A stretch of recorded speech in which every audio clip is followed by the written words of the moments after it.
Well, good morning, everybody. Welcome to an April 16th edition, yes, of the We Tackle Life podcast. I'm Bruce Hooley. Glad to have you along. Appreciate your time this morning. Thanks to anybody who is watching on Facebook or Periscope via Twitter or any other avenue. And you can catch it on my 3 different Facebook pages, I think. Also on the We Tackle Life Twitter site. The We Tackle Life Facebook page is one of my 3, so lots of avenues to watch it. Thanks to those of you who might be watching on the replay. Appreciate it very much. We are going to talk about one-time transfers in NCAA. I took my glasses off, so I'm having a hard time reading my own writing. One-time transfer eligibility in NCAA sports. Justin Fields' mysterious quote-unquote drop in the NFL draft. Efton Reid, the 5-star center from IMG Academy, delaying his decision on college basketball. Gee, I wonder what that's about. And also about something else, including, of course, at the end, a faith portion of the podcast. So you can send me an email, wetackleife@gmail.com. I hope you'll review the podcast. We put the faith portion at the end so that you can skip out and not listen to it if you don't want to and not feel guilty about it. And we also put it on my YouTube channel, Bruce Hooley YouTube channel, only the faith portion. So if you want to see it, you can watch it there. And I'm going to be, hopefully this weekend, setting up that part of the podcast as a standalone podcast. So if you don't want to mess with all the sports stuff and you want just the faith portion, I'm trying to make it easier for you to get all of that. I'm also making it easier for you to get Hemisphere Coffee Roasters coffee. I can't order it for you, but I can tell you how to save 15%, and you'll see it at the bottom of the page on the crawl. 15% off when you use the promo code We Tackle Life. Hemisphere Coffee Roasters coffee is awesome. Hemisphere Coffee Roasters founders are awesome. Paul and Grace, they were missionaries in foreign countries. They saw a lot of impoverished people. They saw a lot of pain, a lot of dysfunction, a lot of discrimination, and they tried to fix it. And what they found was that every problem they fixed was there again when they came back from the States and revisited. But if they helped the local economies and people gain self-esteem from their own successes and the money circulated through the community, things got better. And so they have started Hemisphere Coffee Roasters, and it's flourished because the coffee's great. Every bean is handpicked by people in Indonesia, Nicaragua, Thailand, and they do great things in those communities. So you're supporting a good cause and good people, and you're getting great coffee, and you're saving money, which is also great. Hemisphere Coffee Roasters.com. Use the promo code We Tackle Life so that they know that I sent you to them. Okay, great. Now let's talk about the NCAA's one-time transfer rule. Okay, it's the right rule. I like it.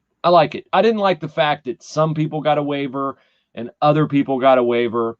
Let me put it this way. There are things to like about it. It evens the playing field. For instance, why did some players get immediate eligibility last year, or maybe it was 2 years ago at Marquette? Like, I'm thinking of the Hauser brothers. Like, Joey Hauser didn't get immediate eligibility at Michigan State, which, okay, I'm glad because I didn't want him to get immediate eligibility, but that's really not fair because some other guys did get it. And Justin Fields got immediate eligibility at Ohio State, but there were other football players who didn't get it. And the Justin Fields reason that he gave was a reason the NCAA couldn't say no to, but it really wasn't the reason. Otherwise, Justin Fields' sister wouldn't have gone to the same school that he transferred from. So I'm just saying, it's like, okay, one time you transfer, you're eligible. And if you're a person who can't get it right on a do-over, and I'm a person who I like to think in my life has gotten it right on a do-over, well, then you got to sit the next time. So I think that's fair. But something can be good and have a downside. The downside is it makes recruiting a never-ending battle. Like in college basketball, right, with this transfer portal, you're seeing guys move. Like 36 guys in the Big Ten. 36 guys in the Big Ten went into the transfer portal. Now, some of them are going back to where they were. The Indiana guys are going back to play for Mike Woodson. But that's a lot of guys, right? It's almost 36 guys over 12 schools, 3 a school, which that's roster upheaval. Ohio State had 3 last year, DJ Carton and Luther Muhammad and Alonzo Gaffney. So it's now amps this up to the nth degree, and coaches are always going to be recruiting. And you say, well, okay, they're paid very well and they got to do their job. They are paid very well and they do have to do their job. But the thing about it is you're going to have whispers to guys. Hey, you're not playing there, but if you came over here, imagine. And the other thing it's going to do is, and Ohio State may benefit from this, I think more in football than in basketball. Maybe in basketball they'll benefit. For instance, this year, if you're a big man and you're looking at Ohio State or you're looking to transfer, you should look at Ohio State and say, I can walk right in there and start at center. John Harrar, Miles Johnson, Liam Robbins, all Big Ten guys, they could walk right into Ohio State and play big minutes next year. So they might benefit, but typically, then if you've got a guy like, say, Ohio State has a guy on the roster who, I'm trying to think of a situation without having people freak out because I'm totally making it up. But let's say Musa Jallow was more germane to what Ohio State was going to do next year. They can live without Musa Jallow, although he's, he contributed in some games. He won them some games, won them the Notre Dame game, and probably another one that I'm forgetting. But let's say your Musa Jallow was like a super valuable, like 6th man off the bench, and he was playing 25 minutes a game, and he wanted to play 35 minutes a game. Well, there'd be a team somewhere that would come to him and go, hey, you step right in, start at shooting guard for us, or start at wing for us. And now the temptation for kids to leave will not just come from their own dissatisfaction. It will come from schools approaching them and saying, hey, come here and play. Now, for Ohio State football, this is good because Ohio State football is one of the haves, right? And so, like, let's say there's a quarterback someplace this year. After last season, there's a quarterback. I'm trying to think, a super good, like, let's say Trey Lance. Instead of Trey Lance going to the NFL draft, Trey Lance at North Dakota State might have said, hey, Justin Fields leaving Ohio State. I can go there and step right in and play and start and make myself, which Trey Lance is already probably a top 5 pick. But there'll be a year where there'll be a guy. Like, for instance, I don't necessarily know if it's quarterback because that's kind of system related and all that stuff. But an all Big Ten cornerback at Northwestern, at Indiana, at Maryland, at Purdue, how are those coaches going to hold on to that kid when Alabama, Clemson, Ohio State, other schools are coming going, hey, you come here and play, and I mean, we are going to win the national title, and you can go, 7-5 there, but come on over. It's like, it's like the football version of adultery, right? Yeah, it is. It's a temptation. You're married, and another person of the opposite sex is like, hey, come on over. That's what this is. So it's going to make coaches' lives awful. And with NIL, name, image, and likeness thrown in there, hey, you're starting at Northwestern. How much you making? Oh, you got to deal with Mustard's Last Stand, huh? That's a real place. If you haven't been to Northwestern, Mustard's Last Stand's a hot dog stand, right? Literally in the parking lot of the football and basketball facilities. Oh, you got a little deal with Mustard's Last Stand, huh? How would you like to come to Ohio State and sign a $50,000 deal with Donato's, or a $50,000 deal with Nationwide Insurance, or a $50,000 deal with Mark Wahlberg Chevrolet, or Byers Imports, or Reichert Ford? I mean, it's a no-brainer, right? It's not only a playing time bidding war, it's a cash bidding war. So it's going to make the rich richer and the up-and-coming people harder to play for. I kind of wonder if this might be a damaging blow to places like Gonzaga in basketball. How much money can a kid make at Gonzaga being a commercial spokesman in Spokane? He can make a whole lot more in some places. It also might hurt a school like UCLA. In the LA market, does a kid's endorsement on something really matter much? Now, I'm thinking this through as I'm going. It doesn't make, but here's the thing. With alumni, it doesn't matter, right? With alumni, it doesn't matter. Bigger the school, more the alumni, greater the chance you've got a billionaire alum, and UCLA would, who could say, I don't care if I get a return on my investment. I just want to watch this kid play for my school. It might help Michigan. What if Stephen Ross, owner of the Miami Dolphins and the guy who bankrolled the business school at Michigan, decides, hey, I don't want Quinn Ewers going to Ohio State. Hey, Quinn, I'm a billionaire. I'll pay you $1 million for your name, image, and likeness to go to Michigan. Now, that is probably something the NCAA is trying really, really hard to get its arms around and prevent. And so right now you could probably research it and go, oh, you're off your rocker. Okay, I am no doubt off my rocker, but in my lifetime, I remember a sport magazine headline. Will Pete Rose become baseball's first $100,000 singles hitter? In my lifetime. Okay, well, you say, wow, you're old, dude. I'm not that old. And what does it tell you if it happened in my lifetime? It's going to eventually happen. But I believe that name, image, and likeness is the forbidden fruit from the Garden of Eden. You can pick that apple and you can eat that apple and you can enjoy that apple, but what does that apple lead to? College athletics better be careful. Legalizing everything may be the right thing to do, but life is lived better with guardrails to keep us from our worst inclination. And you keep paying these guys more money and you keep letting them transfer every year. My fascination and love for baseball ended about 5 years into free agency, when it became impossible to remember who played for who. And I just wonder if people will look differently on college athletics if guys are school hopping every year and guys are getting paid exorbitant amounts of money. You can laugh at the amateurism model, and I laugh at it too. We all go, yeah, right, they're amateurs. They haven't been amateurs for a long time. Whether it's under the table payments, whether it's, all the benefits they get of playing, the gear, the tutoring, all that stuff, you could argue it's not been amateur for a long time. And you could argue that's right and that's fair. And I've argued that it's right and it's fair. But again, when is enough enough?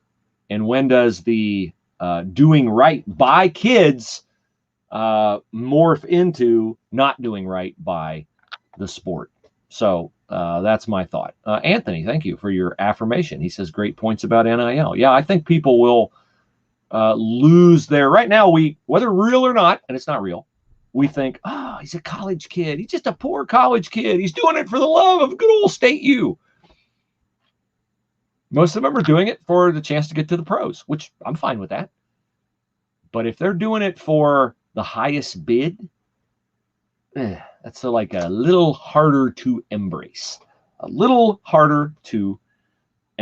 Okay, speaking of a kid who transferred and who did well and who's going to go high in the NFL draft, we'll get to Justin Fields in a second, but a reminder, the official attorney firm of the We Tackle Life podcast is Willis Spangler Starling. They are in Hilliard, and I know a lot of you may be listening in, other states and say, why? They can't do anything for me. No, they can't, but if you're local, and a lot of you are local, Willis Spangler Starling is the attorney firm you need to remember, because the wrong time to look for anything is when you're desperate to find it. I need a car today. Yeah, well, you're probably not going to make the best deal. I need an attorney today. Here's the truth. If you're involved in an accident, and they're not exclusively personal injury attorneys, but they do personal injury cases. I found this out when somebody hit me a couple years ago. Holy cow, you become the most popular kid in the room. You get inundated with all these attorney letters. And chances are, if attorneys are sending you stuff unsolicited, maybe you should be a little bit more circumspect in your choice of attorney firms. Willis Spangler Starling, they're awesome. Personal injury, wills, estate planning, workers' compensation, Social Security, disability, all the biggies, workers' comp, all the biggies. So they're great. and they're really integrity through the roof. Expertise, same. Willis Spangler Starling online, willisattorneys.com. Okay, Justin Fields. Saw a story last night on The Ringer about Justin Fields' drop in the NFL draft and what's behind Justin Fields' drop in the NFL draft. And so I read part of it, and of course, we got the racism as a factor because he's a black quarterback. I roll my eyes at that because Trey Lance is a black quarterback, and Trey Lance is not dropping. Trey Lance is ascending. Although, is he ascending? And is Justin Fields dropping? Because I would argue that the NFL draft actually has to happen before anything matters, right? All this stuff before the draft, what do they call the draft process? The silly season. Because, wow. I mean, I was going to say you can believe the national media on national news more than you can believe NFL media on NFL draft. I think they're actually both at the same level of disinformation and misinformation, because nothing you read on the NFL draft is anything you should put stock in. Because let's take Justin Fields. There are 32 teams in the NFL draft. I'm sure all 32 would love to have Justin Fields on their roster. There's a lot of them that look at the draft and their draft order and go, we got no chance of getting him. There are some at the top that go, hey, we might be able to get Justin Fields, but, we got to weigh him against Trey Lance and Mac Jones and Trevor Lawrence and on and on and on.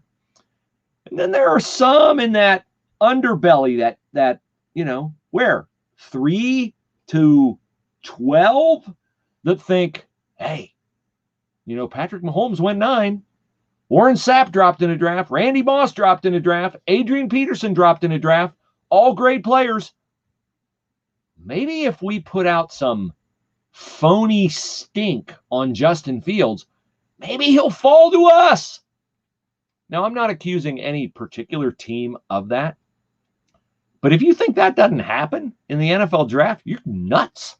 It happens every year, multiple times. And so before we get all frothy at the mouth about Justin Fields plummeting in the draft, let's see where he's taken. Let's see where he's taken. And let's consider the possibility that if he drops below where Ohio State fans think he ought to go, which is 2, because I think most Ohio State fans realize that, well, if Urban Meyer is going to take Trevor Lawrence, then that's probably not anything to do with the fact that Urban doesn't like Justin Fields. It's probably that Urban thinks and his scouts think Trevor Lawrence is going to be a better pro, which, thank you, Captain Obvious. Everybody thinks that. They might be wrong, but they think that. Okay. But Ohio State fans love Justin Fields with good reason. He's been phenomenal for Ohio State. Saved their bacon. Would you like to have experienced the Tate Martell era? No, I think not. Okay, but let's wait and see where he's picked, okay? And let's consider the possibility that while they may love Justin Fields, they love Mac Jones a little better on merit, or they love Trey Lance a little better on merit, or they love Zach Wilson a little better on merit. And it has nothing to do with Zach Wilson being white or Mac Jones being white, because have we not gotten to the point where it's pretty clear that NFL teams are colorblind? We have a lot of black quarterbacks in the NFL, and I don't think any team can possibly be successful if they view quarterbacks through the prism of color.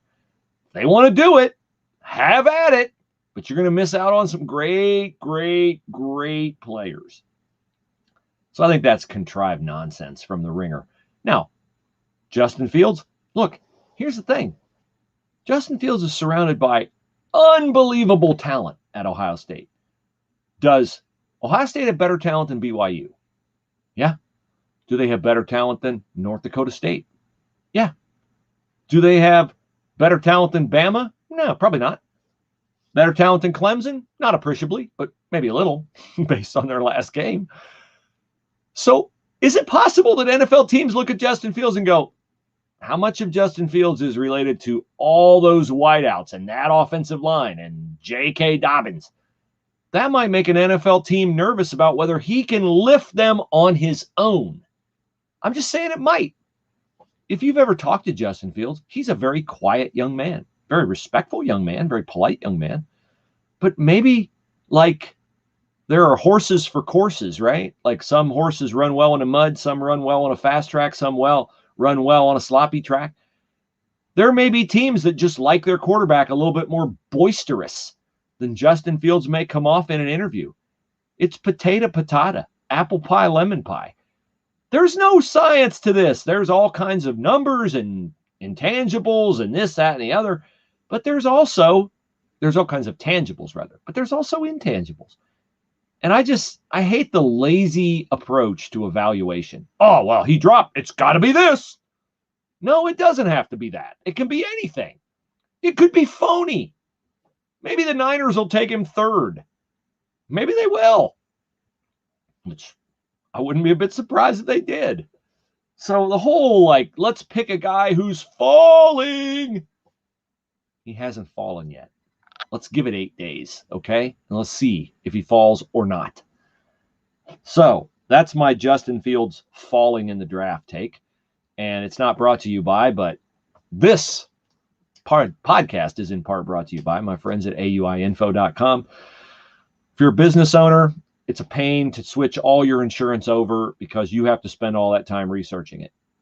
No, you don't. AUI will do it for you. They'll do it for you free.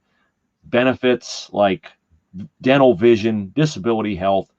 That's how you attract and keep great employees. Also, if you're an individual, you can change your insurance right now. Normally only late November to December, but you can do it now. The enrollment window has been reopened by the president. So AUI is a free service. Most of you, if I said, hey, free t-shirt, you'd go through all kinds of machinations to get the free t-shirt, even though you got a bazillion t-shirts. So I'm giving you free information that can save you money and get you better coverage individually or for your business. And it's free. And all it takes is a log on to a website, which you do 100 times a day, and type in a couple questions in a chat and give them your parameters and get your answer back. And yet you won't do it. Crazy. To me, at least. auiinfo.com. auiinfo.com. Great information, great people, small company, small business. They understand small businesses. So do it. Do it. Do it. Okay. Now to Ohio State basketball. And yesterday was April 15th. Your taxes were not due. They're not due until May 17th. But Efton Reid's decision on his college basketball home was due because his mom said it was going to happen on April 15th. But it did not happen on April 15th. She tweeted during the day, stand by. We're not going to, whatever. Okay. Disappointing because I was hoping Ohio State would get a 5-star center yesterday. And they may still. I do not speak for the Ohio State basketball program. I speak for Bruce Hooley and Bruce Hooley only. I've had no communication with anyone in the Ohio State basketball program on the topic of is Efton Reid coming to Ohio State or is Efton Reid not coming to Ohio State. But I have done this a fair amount, and I consider myself, and I think I've proven myself, a pretty good reader of tea leaves. And when Efton Reid postpones his announcement on where he was going to go to college, and most people thought it was going to come down to Pitt or Ohio State, and all of a sudden, FSU and LSU are involved, something tells me, and it's only something inside me, but something tells me that Efton Reid is on the market. And Florida State and LSU will be one or the other the final destination of Efton Reid.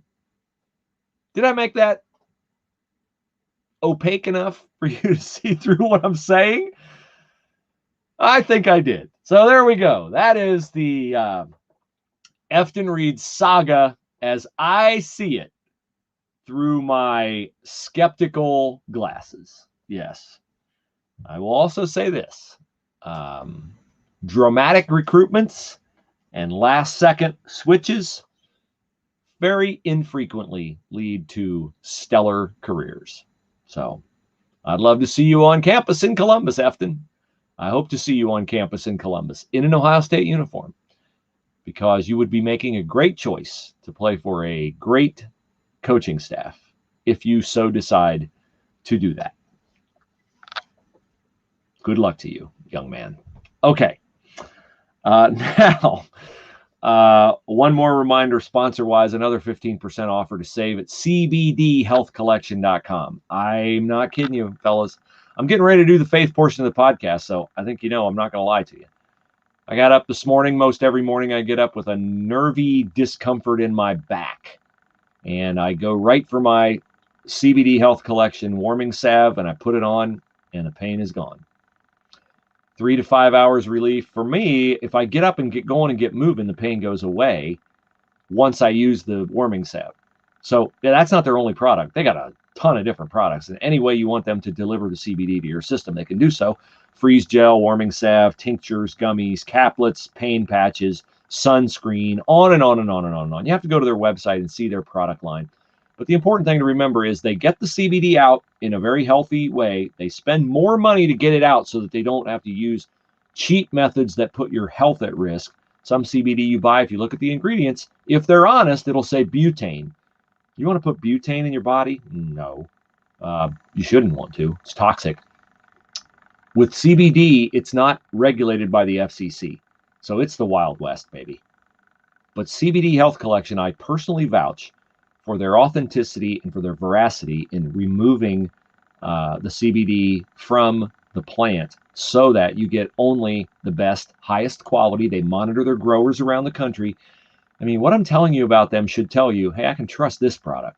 You're not going to test positive for marijuana. That's a myth with CBD Health Collection products. If you want the actual, like, what's that, THC, then it will be clearly labeled. Some CBD Health Collection products have it, but it'll be clearly labeled and you'll know. So that's the deal. Save 15% off. They got a store in Granville, and you can order it on the phone or via the website. Use my name and you'll get 15% off. Okay. So now one brief second for those of you watching online. I'm going to go off camera, turn on the camera, do the faith portion of the podcast.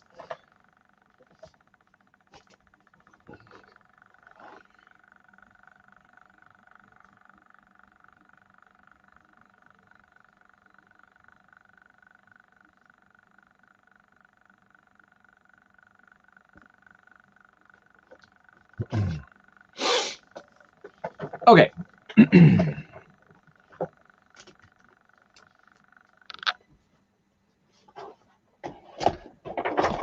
In the faith portion of the podcast today, I wanted to talk about a couple things that have gone on with me recently. Things that are on my mind, things that trouble me, things that I feel like I can speak to that will hopefully provide some help, some clarity, and some understanding. So I'm going to talk about pride. And I was thinking today that we really need another word in the English language for pride in the accomplishments, the triumphs of the people we love. Because we need the word pride to exclusively apply to scriptural matters, because it is of such great importance that you, me, and everyone really understand God's perspective on pride. He hates it. I can say that with authority because he says so in the Bible. I hate Proverbs. I hate pride and arrogance, evil behavior, and perverse speech. That is a verse direct from Proverbs. Okay, so pride. I'm proud of my daughters when they do well on the soccer field, on the golf course, on the basketball court, when they show kindness to other people, when they connect something that they see in society to a biblical principle, and I see them maturing in their faith. My heart swells with something that we have only the word pride to describe. And that's unfortunate because it allows us, it lures us, it tempts us to view pride in a different way than God views pride when pride manifests itself in the way he hates. And the way God hates pride is self-sufficiency. I've thought a lot about this in the last few days, and I think that I am on solid ground. I would open myself up to your input. Email me, wetacklelife@gmail.com. Review the podcast on iTunes. I think every sin, every shortcoming, every evil circumstance in life boils down to pride. We had a mass shooting last night in Indianapolis. Somebody decided that other people's lives were not worth being allowed to go on. Somebody decided to play God and end someone's life. I think 8 people, horrible, prematurely, end their lives prematurely. That is the height of pride. Eve in the garden did not listen to what God said about avoiding the fruit of the top of the tree of the knowledge of good and evil, because Satan tempted her with what? Pride. If you eat that, you're not going to die. You're going to realize, have clarity, understanding. You'll be like God. He doesn't want that. That's why he doesn't want you to eat the apple. Satan appealed to Eve's pride to have more, something outside the boundaries that God established for her and Adam. And she succumbed to that temptation because she succumbed to pride. The Pharisees, those who rejected Jesus then and those who reject Jesus now. What is often given as the reason why somebody will tell you, I don't need Jesus Christ in my life. I don't need to accept his sacrifice at the cross. I don't need his free gift of salvation and eternal life. Why? Because I'm a good person. My rating system for me, what I do for others, how I view others, and how I compare them to me, they're way more evil than I am. Relative to them, I'm a good person. Ergo, I don't need Jesus. Establishing your own set of guidelines for how you will be judged eternally, establishing a set of guidelines and parameters different than what God says in the Bible is his standard, the only standard, is the epitome of pride. Saying you know more than God. No, I don't need Jesus. I go to church. I give to the poor. I let people in on the off-ramp in front of me on the interstate, on-ramp on the interstate. I do so many good things. Certainly, I'm good enough for heaven. You wouldn't dare keep me out because here's my standard. That is pride. The Bible is clear in many, many ways, many, many places, that the key to pleasing God is what? Faith, believing in his son. Faith is the evidence of things unseen. Now, people in that day had the benefit of seeing Jesus raise people from the dead, heal lepers, do miracles, walk on water, turn water into wine. We don't get that. We don't get that eyewitness account. And even though people had that eyewitness account then, they didn't believe. A lot of them didn't believe. Why didn't they believe? Because they had it in their mind that when the Messiah came, he was going to be an earthly conqueror. So Jesus told them, no, I'm the Son of Man. Look at what I'm doing here. And they were like, nope. We know what the Messiah is, and you're not him. Pride, right? So Here's another verse from Proverbs, Proverbs 16:5. The Lord detests all the proud of heart. Be assured of this, they will not go unpunished. Pride is such an evil thing, such a scary thing, such a fatal thing. Those who elevate themselves above what God ordains is the avenue to forgiveness and restoration of your relationship with Him, are prideful and will not be welcomed into heaven. In the Bible, Jesus tells the story. Many people will go, wait, I did this, and I did this, and I did this, and I did it in your name. And God will say, nope, I never knew you. Depart from me, you evildoers. Evildoers. I gave to charity. I went to church. I helped people. But you did it according to your standard, according to your elevation of self above me. How many times did Jesus say when he healed somebody in the New Testament, your faith has made you well? Your faith has made you well.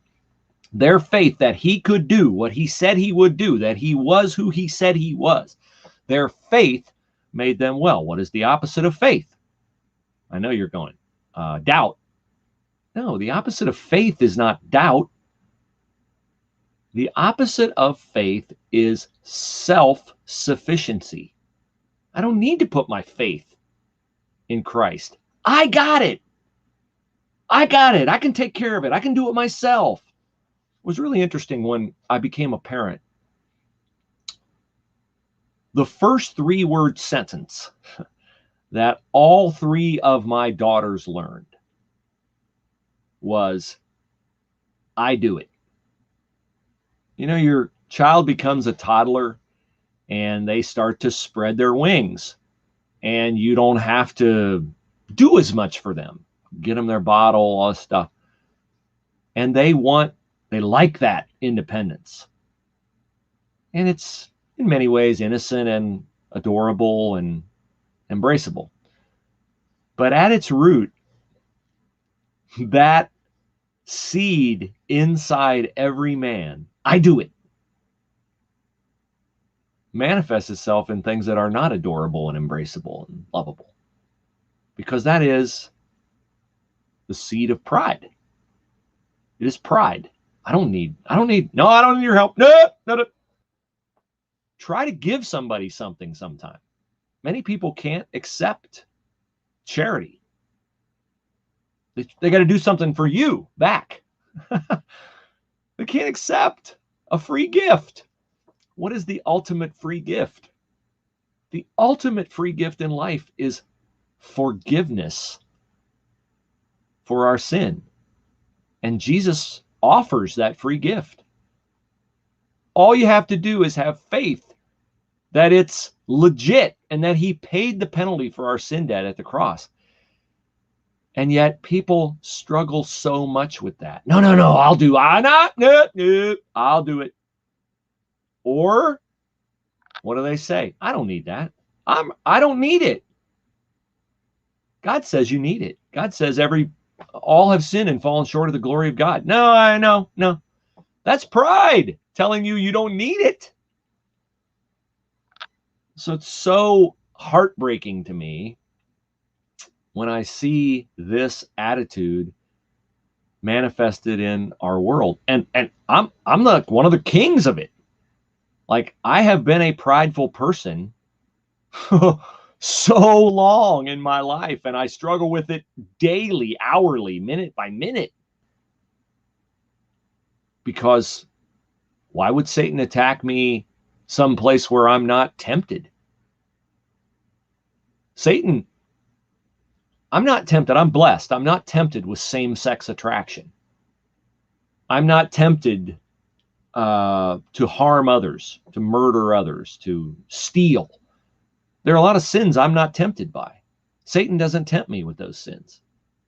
He tempts me with the ones I'm vulnerable to. And what I'm vulnerable to are things that emanate from pride. Because my responses to people over the years have not always been kind. I've been like, whoa, what are you talking about? You know, I got that in me it's all through me. And so I was hesitant to talk about this, but I'm going to talk about it because I want to be transparent with you. But I want to be fair to the person I'm referring to. There's someone that I've had an association with in my past who clearly, very clearly, does not appreciate my view on life right now. This person is very hostile, it appears to me, toward God, and very hostile toward me. That's okay. It's okay. Jesus said, when they hate you, just know they're going to hate you because they hate me. So I understand it. It's not enjoyable to experience, but I understand it. We were never aligned in our thoughts. We were never aligned in how we looked at the world, but we were civil to each other. And I would be civil to this person now. I would, you know, I don't know that they could be civil to me, but I would really try hard to be civil to them, because the truth is, in my time being associated with them, I'm sure I did a really rotten job of modeling the kind of changes God wanted to bring about in my life then, and that He is, I hope, closer to bringing about in me now, because I've experienced some things in my life since then that focused me more on the things of God than I was committed to focusing on then. There was a time when the comments that I've seen this person make about me would have inspired me to respond angrily, unkindly. And that shows how far short I fell of my mission to model Christ-like behavior to people who need to see it put into action as an attraction for them to want to adopt it in their own life. So I'm very sad when I contemplate, sure, what this person says about me now, to me now. That makes me sad. What makes me more sad is that I failed to be a good disciple of the gospel. That really makes me sad. And I failed because of my pride. And this person now is, it appears to me, quite bitter, quite angry. And from what I know about the person, it's an issue of pride. So that's where I am. The 16th of the month has me in, of course, the 16th chapter of Proverbs. And so I will share with you 2 more verses that I hope put a nice bow on this. All the people in the world who want to establish their own standard for fellowship with God, or believe they don't need a relationship with God because either they don't believe in God or they don't believe in the things of God or whatever, does not change the reality that God is the sovereign controller of the universe, all things in it. Every person's life eternally will come down to what they choose to do with the free gift of salvation offered to them through the cross of Christ. But people want to establish their own parameters for how life ends and how whether eternity exists, and if eternity exists, what their place will be in it and why their place will be what they deem it to be. And God says something about that through Solomon in Proverbs 16, verse 25. There is a way that seems right to a man. There is a way that seems right to a man. I'm going to do it this way. This is the way eternity's decided. I this, I that. My truth. There is a way that seems right to a man. But in the end, the verse says, but in the end, it leads to death. And he's not talking about death in this life. Everybody's going to experience that unless Christ comes back before they breathe their last. He's talking about eternal death, eternal punishment, separation from God. Proverbs 16:25, there is a way that seems right to a man, but in the end it leads to death. So if you're sitting there right now and you're watching this and you're like, well, what do I do? What can I do? That question was asked of Jesus by the Pharisees in John 6. What must we do? Everybody wants to do something. Everybody wants to earn something. Everybody wants to merit something. So what do we do? You're like Bruce Hooley. You've lived your life, been a bad example to people. You've made mistakes. You'd like to correct it.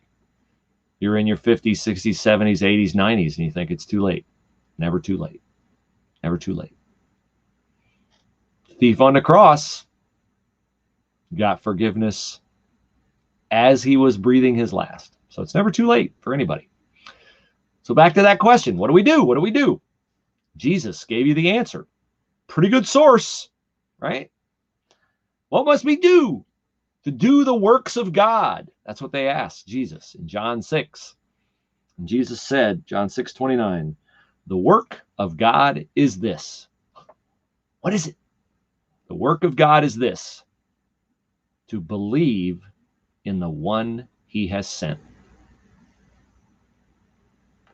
Just like every sin emanates from the word pride, from the actions of pride, from the implementation and manifestation of pride, just like every sin emanates from pride, so does salvation, eternal life, forgiveness, grace, peace, joy emanate from that.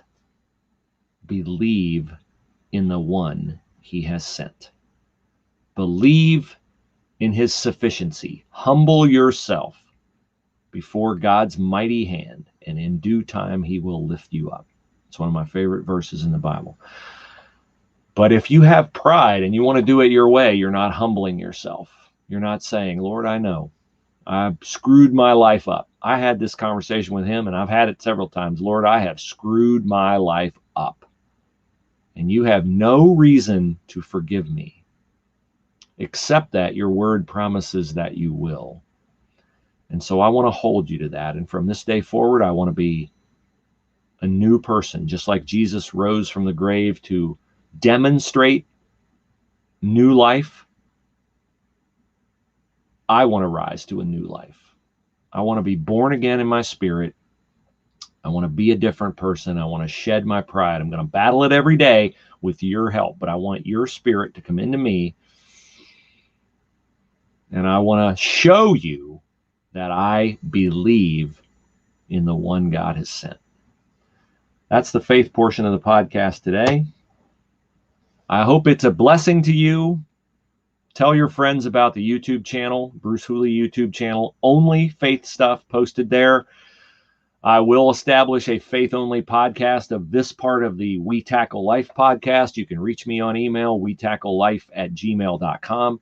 You can, of course, review the podcast on iTunes. I appreciate so much the time that you have taken to listen to this. It would be wonderful if you would patronize the sponsors who support this podcast, because they're great people and people you can trust. So have an awesome weekend. Enjoy the spring game. And I will talk to you Monday here on the We Tackle Life podcast.